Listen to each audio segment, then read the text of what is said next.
ابا آپ نے روزہ نہیں رکھا؟ قاسم کی بیٹی نے اسے دوپہر میں کھانا کھاتے دیکھا تو پوچھنے لگی۔ ہاں نہیں رکھا، مجھ سے بھوک نہیں برداشت ہوتی۔ 10 سالہ ماریا نے حیرت سے قاسم کو دیکھا۔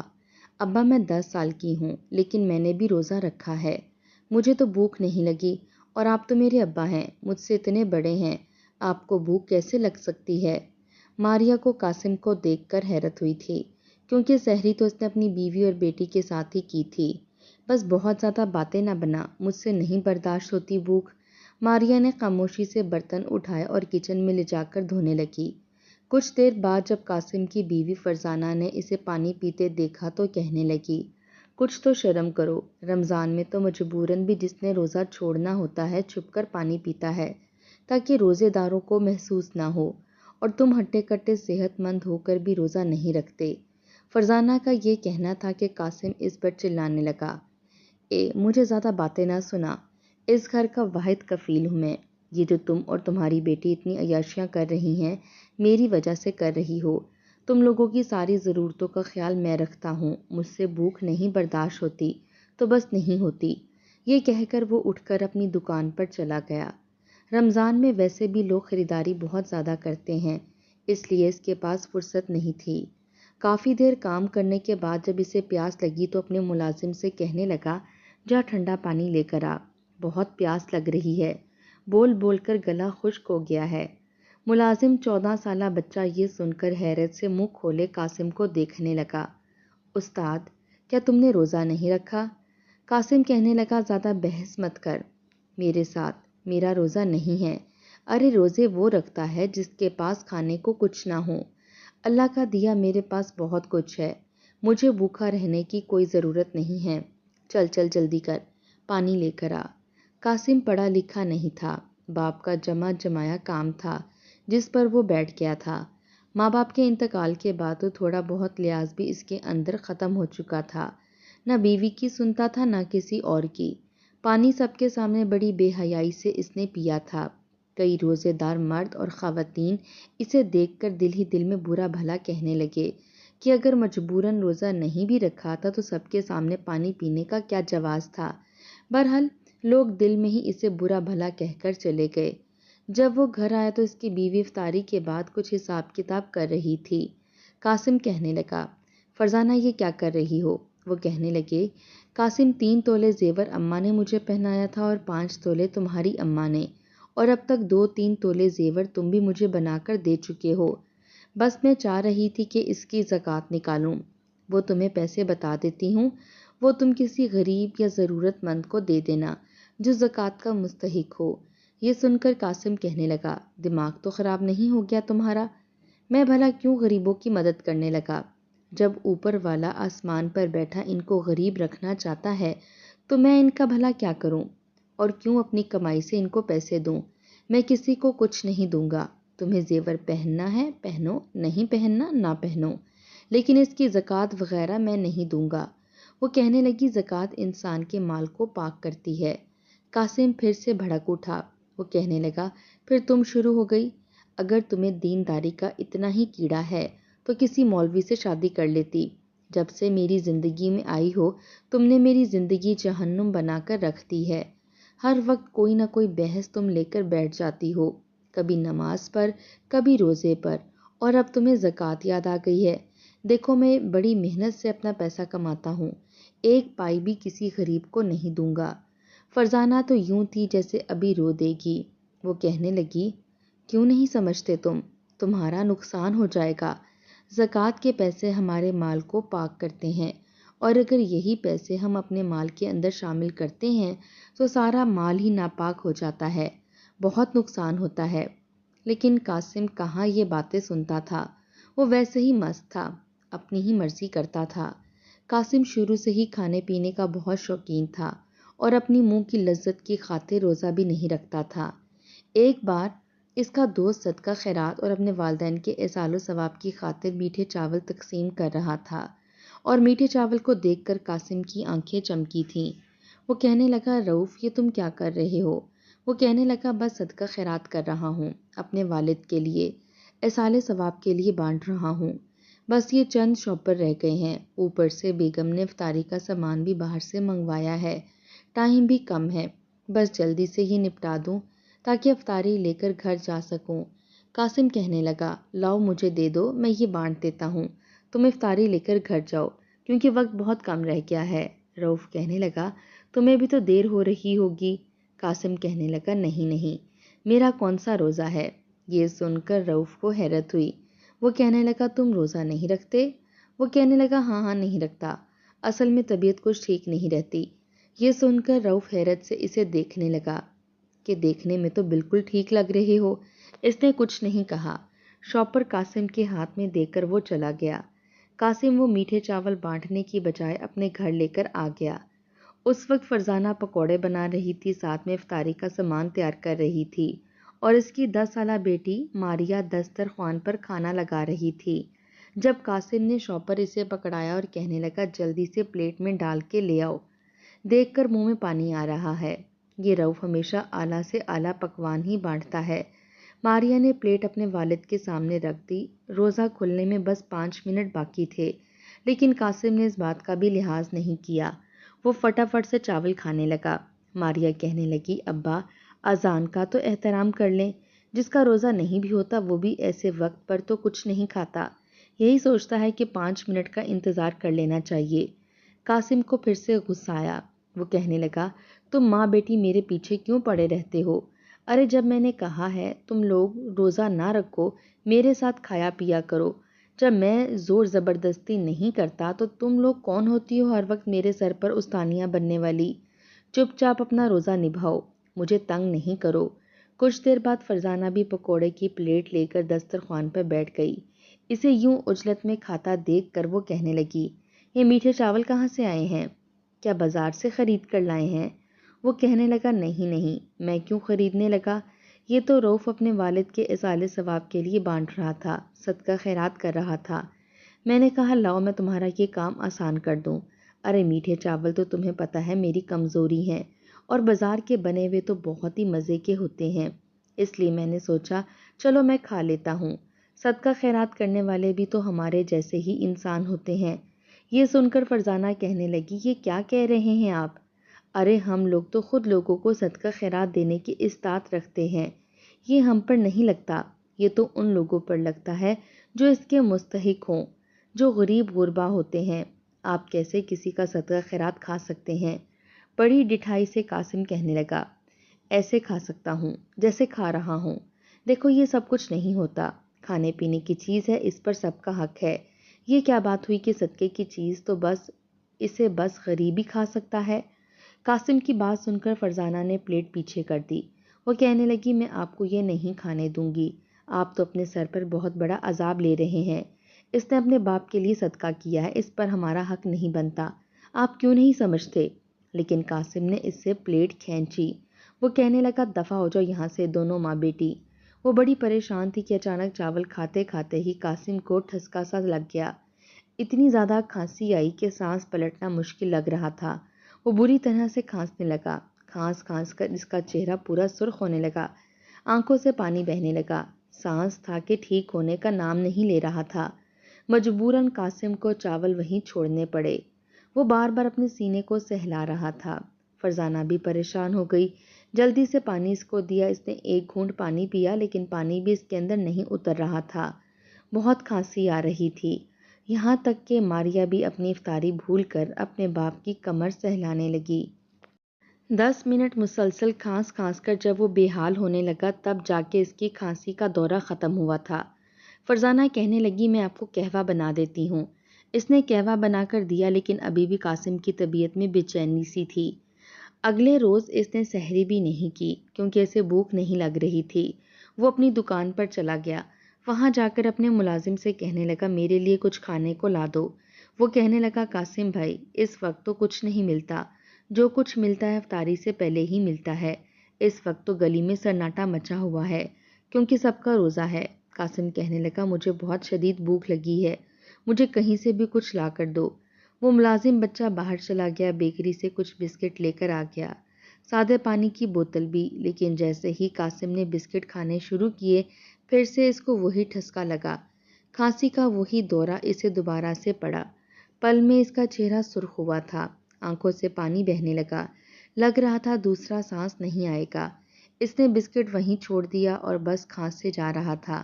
ایک عجیب سی گھٹن کا احساس ہوا تو جلدی سے دکان سے باہر نکل گیا۔ وہ اپنے سینہ سہلانے لگا۔ کھانسی تھی کہ ختم ہونے کا نام نہیں لے رہی تھی، یہاں تک کہ اس کی پسلیوں میں درد شروع ہو گیا۔ ایک ہاتھ سے وہ اپنی پسلیاں دبا رہا تھا اور کھانسے جا رہا تھا۔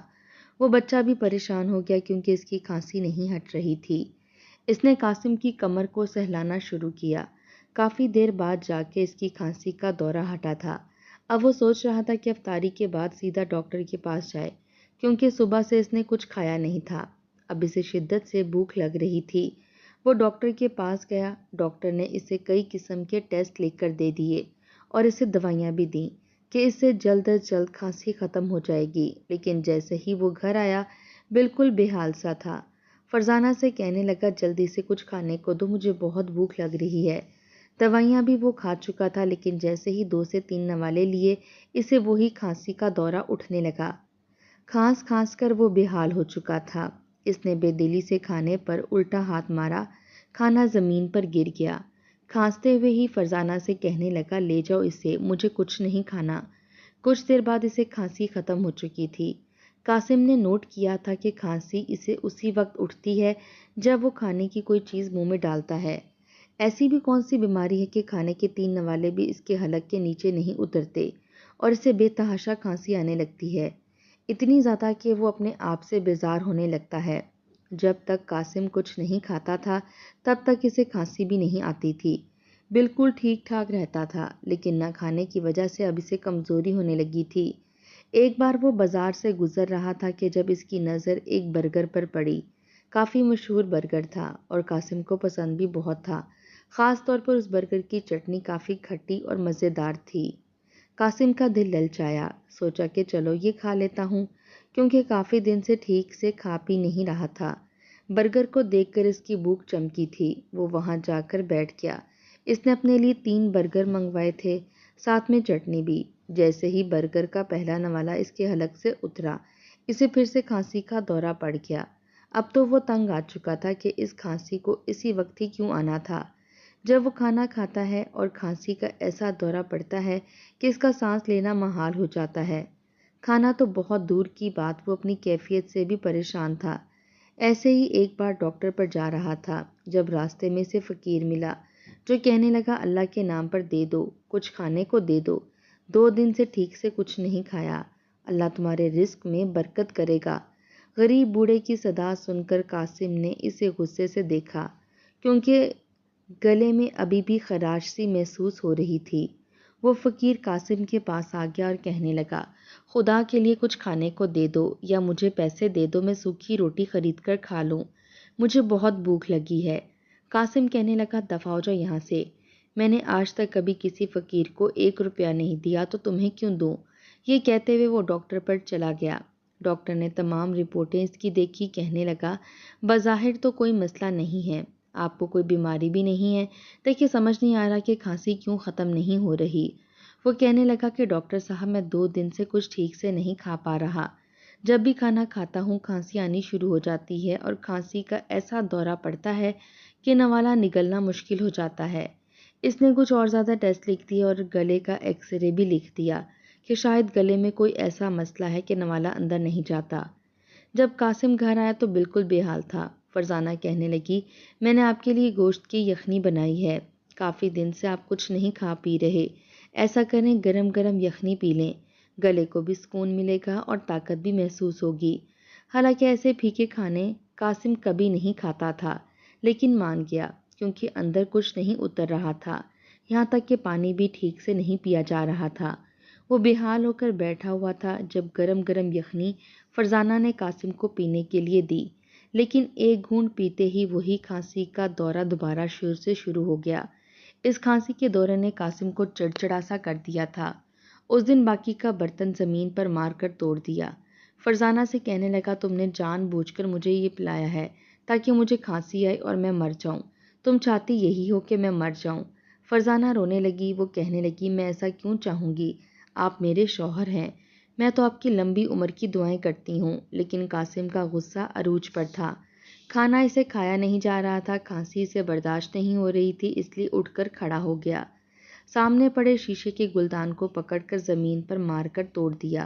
وہ کہنے لگا، مجھے کچھ اچھا نہیں لگ رہا، مجھے سب سے نفرت محسوس ہو رہی ہے۔ فرزانہ، تم سے بھی، ماریا سے بھی، اس گھر سے بھی۔ اس گھر پر لگی ہر چیز سے مجھے نفرت ہو رہی ہے۔ کئی چیزیں وہ توڑ چکا تھا اور فرزانہ روئے جا رہی تھی۔ یوں لگ رہا تھا جیسے قاسم پر پاگل پن کا دورہ پڑا ہے۔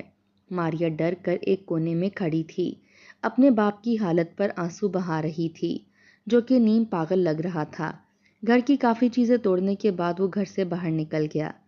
سامنے لوگوں کو کھاتے پیتے دیکھ کر اسے غصہ آنے لگا۔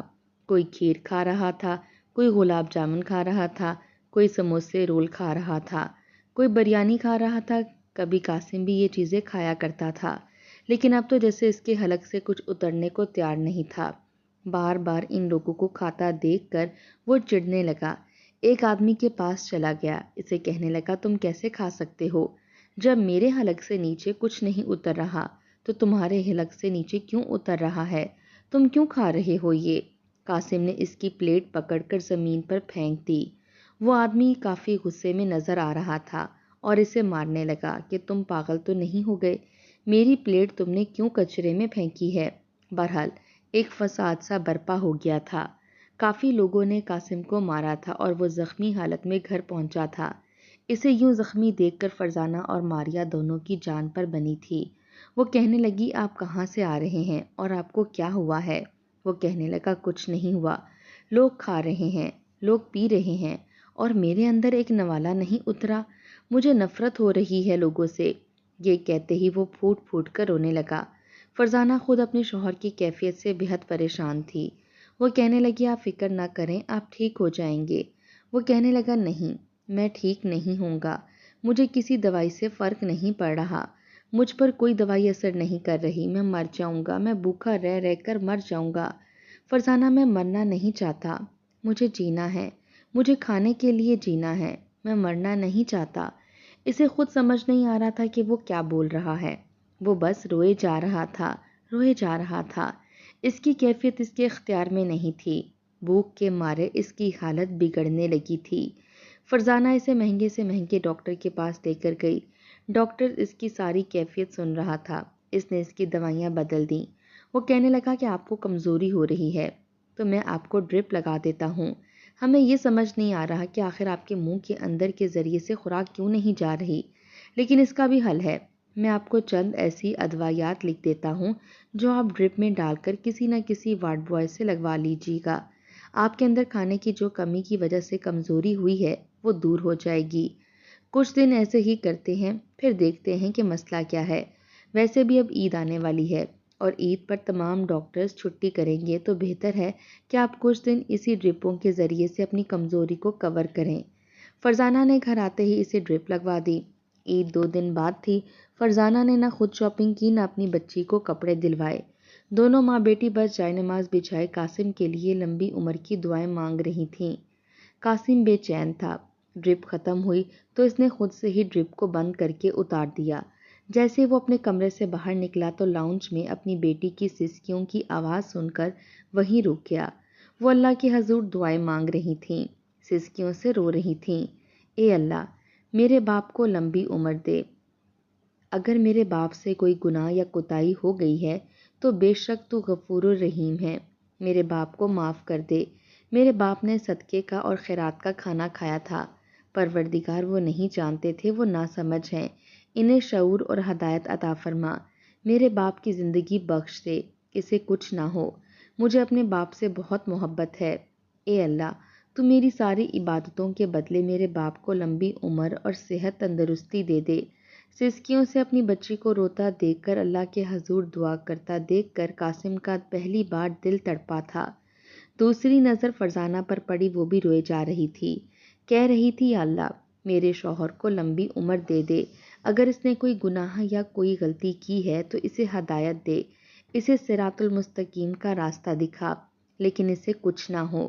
وہ تو ہمیشہ فرزانہ کو برا بھلا سمجھتا رہتا تھا، یہی سمجھتا تھا کہ وہ اس کی بیٹی کے دل اور دماغ کے اندر قاسم کے لیے زہر گھول رہی ہے، کیونکہ اس کی بیٹی سے ہر وقت یہی کہتی رہتی تھی کہ ابا یہ غلط کام ہے، یہ برا کام ہے، اسے نہ کرو، یہ سود کا کام ہے، اسے نہ کرو۔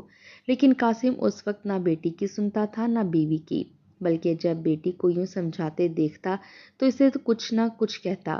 البتہ فرزانہ کو تھپڑ مارنے سے بھی گریز نہیں کرتا تھا۔ وہ کہتا تھا کہ تو نے میری بیٹی کے دماغ میں خناس بھر دیا ہے، وہ میرے خلاف باتیں کرتی ہے، مجھے سمجھاتی ہے۔ ارے 10 سال کی بچی مجھے سمجھا رہی ہے، تو میری بیٹی کے اندر زہر بھر رہی ہے، میں تجھے طلاق دے دوں گا۔ فرزانہ رونے لگتی ہے کہ میں نے ایسا کچھ نہیں کہا۔ بچے اب پڑھتے ہیں، قاری صاحب انہیں ایسی باتیں سمجھاتے ہیں جو دین کے متعلق ہوتی ہیں۔ آج کل کے بچے بے وقوف نہیں ہیں، جس بات کو سنتے ہیں پڑھتے ہیں اس پر سوچ وچار بھی کرتے ہیں۔ آپ نے کیوں ہمیں اپنا دشمن سمجھ لیا ہے؟ ہم تو آپ کی بھلائی کی باتیں ہی کرتے ہیں۔ قاسم واپس اپنے کمرے میں آ گیا۔ اسے اپنے ملازم کی بات یاد آنے لگی جسے وہ کچھ دن پہلے کہہ رہا تھا، مجھے کچھ بھی کھانے کو لا دو، مجھے کچھ لا دو، تو کہہ رہا تھا کہ استاد تم 2 دن سے کچھ نہیں کھا رہے، اس سے اچھا تو تم روزہ رکھ لیتے، بنا روزہ رکھے بھی تو تم بھوکے ہو۔ تب تو قاسم کو اپنے ملازم کی بات بہت بری لگی تھی۔ اس نے تھپڑ اپنے ملازم کے منہ پر مارا تھا کہ میرے آگے زبان چلاتا ہے، میں تجھے نوکری سے نکال دوں گا۔ لیکن اب لگ رہا تھا کہ غلط وہ سب لوگ نہیں تھے، غلط تو وہ اکیلا تھا۔ لیکن اللہ کے حضور معافی مانگنے پر اسے شرمندگی محسوس ہو رہی تھی۔ اس نے کبھی بھی معافی نہیں مانگی، اللہ کے سامنے رویا نہیں، توبہ نہیں کی۔ اگلے روز جب ڈاکٹر پر گیا تو ڈاکٹر نے کہا کہ اب بس ایک ہی ٹیسٹ باقی ہے اور وہ ہے کینسر کا۔ اب ہمیں یہی شک لگ رہا ہے کہ آپ سے جو کھانا نہیں کھایا جا رہا، کہیں آپ کی باڈی میں کینسر کے جراثیم نہ بڑھ گئے ہوں، کیونکہ باقی رپورٹس تو ساری کی ساری ٹھیک ہیں، کسی میں کوئی بھی نقص نہیں ہے۔ یہ سن کر تو فرزانہ کی جان پر بنی تھی اور صحیح معنوں میں قاسم کی بھی۔ وہ بے حد پریشان ہوا تھا۔ کینسر کا سن کر اس کے ماتھے سے پسینے بہنے لگے، بدحواسی اس پر سوار ہونے لگی تھی کہ اگر اسے ایسی بیماری ہوگی تو وہ تڑپ تڑپ کر مر جائے گا۔ اپنی چھوٹی بیٹی کو دیکھ کر اسے رونا آنے لگا۔ جیسے ہی گھر پہنچا، ماریا کے ہاتھ میں تسبیح دے کر اسے اپنے سینے سے لگا کر پھوٹ پھوٹ کر رونے لگا۔ وہ کہنے لگا، ماریا اپنے اللہ سے میری زندگی مانگ لو بیٹا، میں مرنا نہیں چاہتا، میں مرنا نہیں چاہتا، میں تمہاری خوشیاں دیکھنا چاہتا ہوں۔ وہ روئے جا رہا تھا۔ فرزانہ خود بھی رو رہی تھی۔ ماریا کہنے لگی، ابا آپ اللہ سے معافی کیوں نہیں مانگتے؟ آپ خود کیوں نہیں اللہ کے سامنے گڑ گڑا کر یہ کہتے کہ وہ آپ کو معاف کر دے؟ مجھے اللہ پر پورا یقین ہے، آپ کو کوئی بیماری نہیں ہے، بس اللہ تعالیٰ آپ کو ہدایت کا راستہ دکھانا چاہتا ہے، اور جب اللہ تعالیٰ کسی انسان کو ہدایت کا راستہ دکھانا چاہتا تو اس پر کچھ مصیبتیں اور پریشانیاں ڈال دیتا ہے تاکہ میرا بندہ میری طرف راغب ہو، مجھ سے معافی تلافی کرے، میری طرف متوجہ ہو، اور جب بندہ اپنے رب کی طرف متوجہ نہیں ہوتا تو پھر اسے مزید تکلیفیں ملتی ہیں تاکہ وہ اللہ کی طرف راغب ہو۔ یہ سن کر قاسم کو اپنے کانوں پر یقین نہیں آیا تھا کہ اتنی گہری اور بڑی بات اس کی 10 سالہ بیٹی بھی کہہ سکتی ہے۔ پہلی بار اس نے وضو کیا، جائے نماز بچھایا، نفل ادا کیے اور پھوٹ پھوٹ کر اللہ کے حضور رونے لگا، اے اللہ تو میرے کبیرہ صغیرہ گناہوں کو معاف کر دے، صراط المستقیم پر چلنے میرے لیے آسان کر دے۔ میں نے تیری بہت سی نعمتوں کی ناشکری کی ہے، تبھی کوئی نعمت اب میرے حلق سے اترنے کا نام نہیں لے رہی۔ پروردگار میں اپنی بچی کی خوشیاں دیکھنا چاہتا ہوں، میں جینا چاہتا ہوں، آئندہ میں کوشش کروں گا کہ مجھ سے کوئی بھی گناہ سرزد نہ ہو، لیکن تو مجھے زندگی بخش دے۔ کچھ دن بعد جب رپورٹ آئی تو ڈاکٹر کے چہرے پر مسکراہٹ پھیلی تھی۔ وہ کہنے لگا، آپ کو کوئی بیماری نہیں ہے، آپ تھوڑا تھوڑا سا کچھ کھانا شروع کر سکتے ہیں۔ اس نے مزید دوائیاں لکھ دیں، لیکن قاسم تہجد میں روتا تھا، رو رو کر اپنے گناہوں کی معافیاں مانگتا تھا۔ پہلی بار ایسا ہوا کہ صبح اس نے ناشتہ کیا اور اسے کھانسی کا دورہ نہیں پڑا۔ یہ دیکھ کر اس کی آنکھوں سے آنسو جاری ہو گئے۔ ناشتہ کرنے کے بعد اس نے وضو کیا، شکرانے کے 2 نفل ادا کیے۔ وہ کہنے لگا کہ ایسا کرو، زکوٰۃ کے پیسے مجھے بتا دو کتنے ہیں۔ فرزانہ کہنے لگی تقریباً 1 لاکھ کے قریب۔ فوراً سے وہ باہر گیا، بینک سے پیسے نکلوائے اور مستحق لوگوں میں بانٹ دیے۔ دل کو ایک عجیب سا سکون ملا تھا۔ پھر اس نے یہ بھی عہد کر لیا کہ رمضان کا کوئی روزہ نہیں چھوڑے گا۔ گھر آیا تو بہت شدت سے بھوک لگ رہی تھی۔ فرزانہ نے کھانا اس کے سامنے رکھ دیا۔ ڈرتے ڈرتے اس نے نوالا لیا تھا۔ ایسا لگ رہا تھا ابھی حلق میں پھنسے گا، ابھی کھانسی کا دورہ شروع ہو جائے گا۔ وہ بے حد خوف زدہ تھا۔ فرزانہ کہنے لگی، ہر نوالے کے ساتھ بسم اللہ پڑھیں، انشاءاللہ کچھ نہیں ہوگا آپ کو، آپ بالکل ٹھیک ہو جائیں گے۔ قاسم نے یہی کیا تھا، ہر نوالے پر بسم اللہ پڑھتا اور کھانا چبا چبا کر سنت کے مطابق کھانے لگا۔ جب ایک روٹی اس نے کھا لی تو آنکھوں سے آنسو جاری ہوئے۔ وہ کہنے لگا، کتنی بڑی نعمت ہے کہ ہم کھا سکتے ہیں، یہ نعمت مجھ سے چند دن چھن گئی، میں تو اپنے آپ سے مایوس ہو گیا تھا، مجھے ہر چیز بری لگنے لگی تھی، یہاں تک کہ بیوی بھی اور بیٹی بھی، گھر بھی، دنیا کی ہر چیز سے مجھے نفرت ہو گئی تھی۔ جس روٹی کی میں نے کبھی قدر نہیں کی، جس کھانے کو میں بے دلی سے کھا کر آدھا کچرے میں حقارت سے پھینک دیتا تھا، آج مجھے اس کی قدر ہو رہی ہے۔